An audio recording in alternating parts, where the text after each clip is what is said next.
Hi, welcome to my channel. I believe my previous video I didn't introduce myself, but my name is Brooklyn. I am a Seattle-based flight attendant. Actually, this video, I just made this very promptly and very quickly, actually. I just thought about it last week. And if you've seen this, or if you've seen all of this, a specific airline will start hiring again for their flight attendants. Unfortunately, the training will not begin until next year, but you can set yourself up for success with my Sparks Notes version. This is a very quick version with my experiences, and also thank you to my 4 other flight attendant friends who have pitched in. This is a very last minute video and I appreciate them for giving their advice on how to succeed the flight attendant interview process. I just want to point it out there that this job is not for everyone, even though you think that it is, even if it is your dream job. You know, once you are on the line,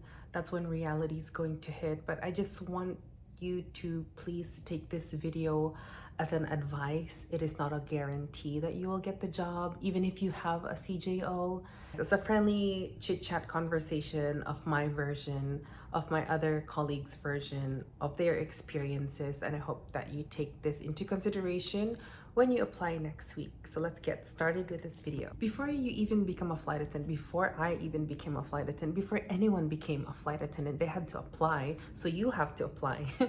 So go to the website of whatever airline you choose to apply for, and you have to meet the basic requirements. It will entail the requirements of the job, high school graduate, the age, the height. I don't think there is a height, but there is a height requirement when you are in the face-to-face portion of it. I am 5'4". I have friends who are 5'2", and they're still a flight attendant. There's a certain height you have to reach. You have to be able to reach the overhead bin space, and each aircraft is completely different in height.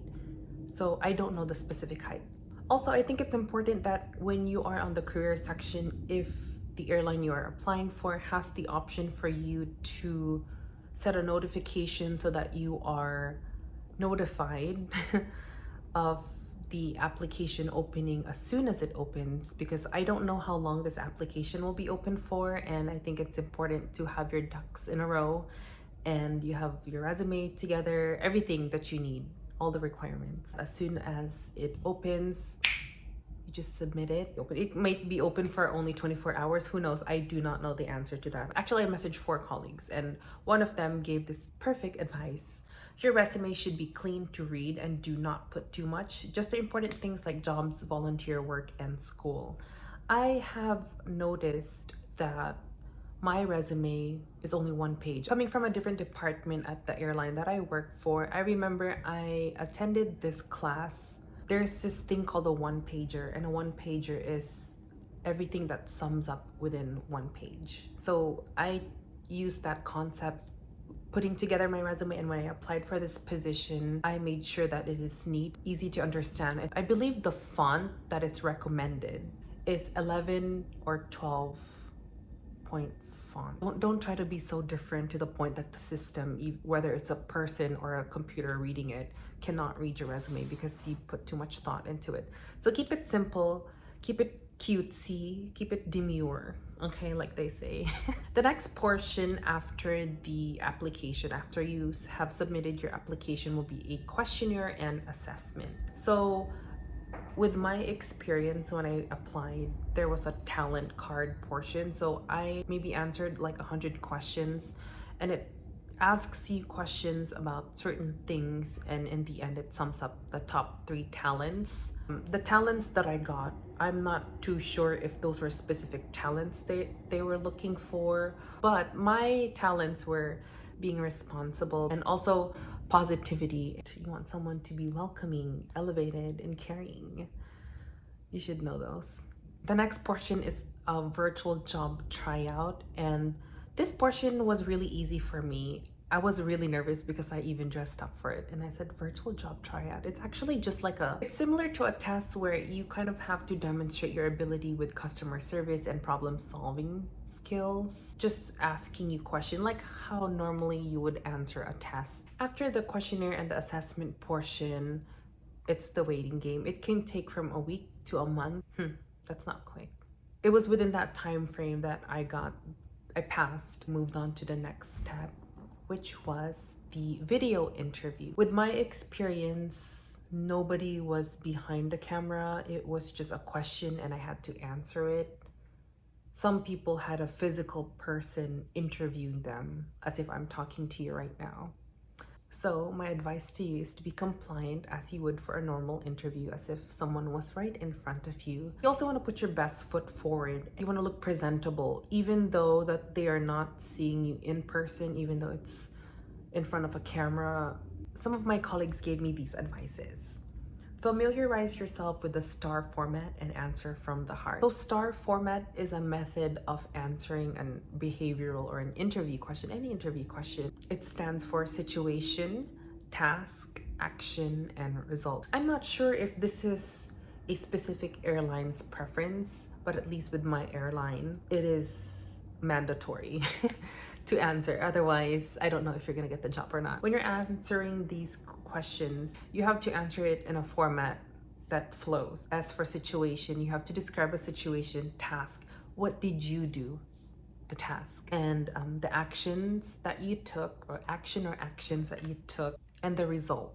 Did you solve the problem? Did you have a solution? How was the outcome? Another colleague mentioned, if you can envision and exhibit how you would conduct yourself, then I believe you're off to a good start. It's all about putting your best foot forward from head to toe, even if it's in this initial stage of where someone would potentially see you. Whether you are in front of someone or not, you want to always be your best. People, in my opinion, I feel like this is where they start filtering people and seeing who's fit for the position based on how you look. Sometimes it's even how you look, you know, how you put yourself.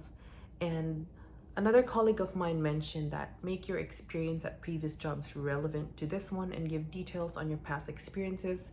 Remember, safety first, always, no matter what. As a flight attendant, you are a safety professional. So any experiences you had before the airline, if you're coming from a different airline, use any experiences that has to deal with safety. Any question that you can answer that has to deal with safety, I would include that in your answer using the STAR format, of course.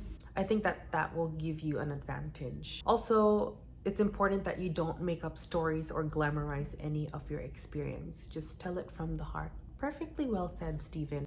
It's very easy to tell if you are faking it on the interview versus you're being genuine and authentic about it. I'm sure that the person who is interviewing you is trained well enough to know if that is a made-up story or not. And I feel that if you have worked for a previous airline, those experiences are more authentic, whereas someone who does not have an airline experience would make something up based on things that they would listen to on YouTube or just use a fictitious story. Once you have passed the video interview portion, then comes the in-person interview, also known as the face-to-face. Actually, I still remember when I had my face-to-face interview. It was 3 days before my birthday, and I told myself that this will be my personal gift to myself if I make the job. And I did everything I could to get the job, and I made sure that I looked the part and I made sure that I was the part. I've always wanted to become a flight attendant and to look the part when you're applying for a position. You'll have that mindset. Also, be punctual. I remember my interview time was at 6 a.m. And actually the hotel that I booked was not too far from the interview place, but I woke up so late. I think I woke up at 6 and I planned on leaving the hotel at 6:30. I didn't leave the hotel till like 6:45. That's 15 minutes before, but I don't know. I made it. I also had rest. I made sure I had enough rest. I had plenty of rest. You know, it's okay to be nervous during your interview or during the day of your interview, because this is a very high demanding career that everyone applies for, and when you are given that opportunity, you don't want to mess up. And it's okay to be nervous, but don't let it take over you.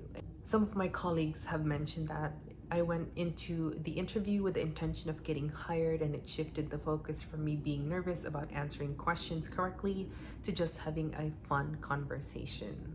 Another one said that change your mindset from prepping for an interview to going to meet some friends.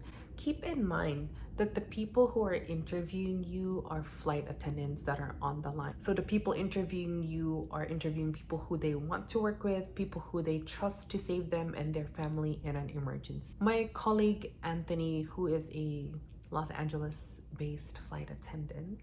Hi Anthony, if you're watching this video. Thank you for that answer, because I think it's really important that people know that it's not just managers, it's actual people on the line looking to hire people that they will soon or potentially be working with.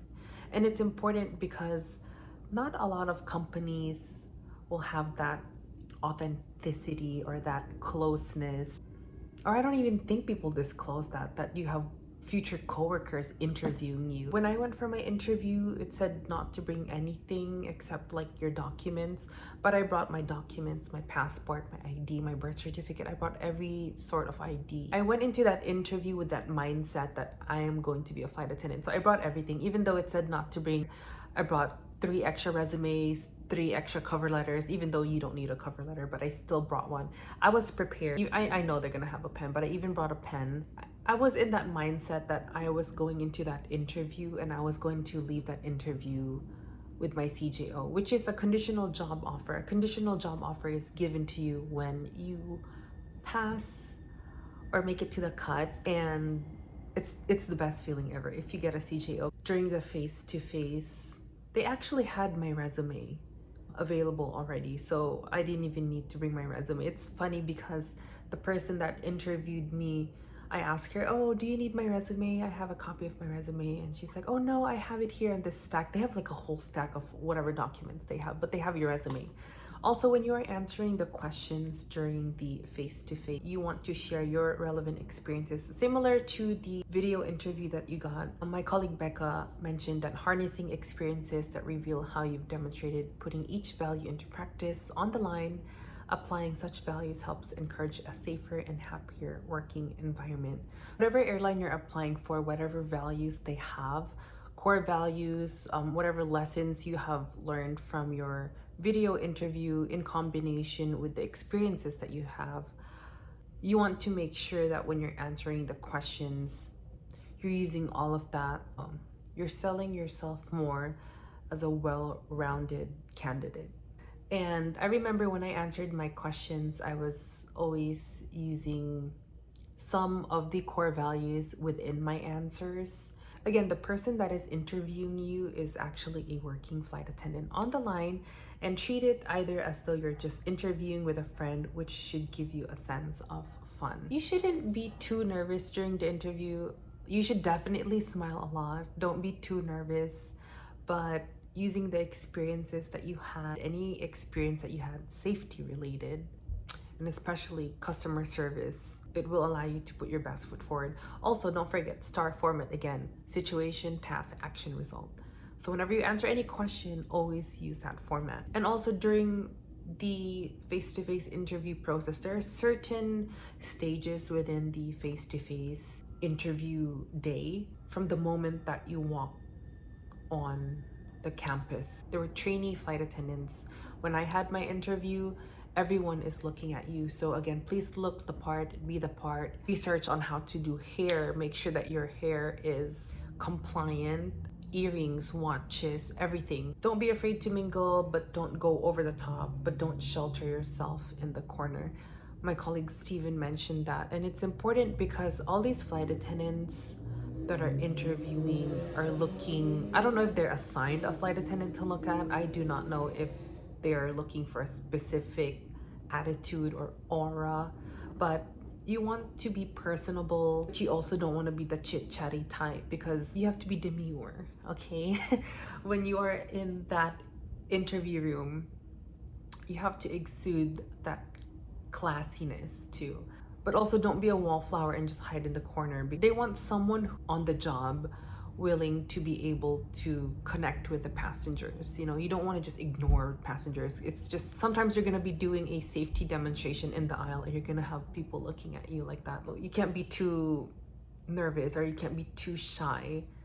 You have to have a combination, a little bit of everything.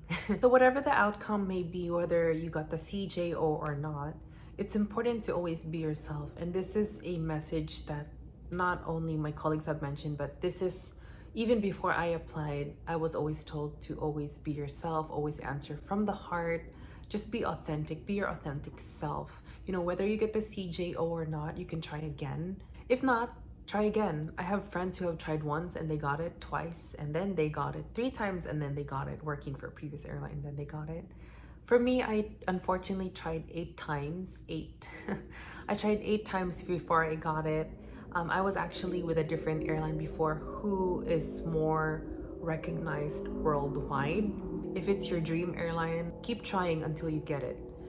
I've had people who applied for this position 12 times who are nurses and doctors who want to be a flight attendant, and they got it after how many times of rejection.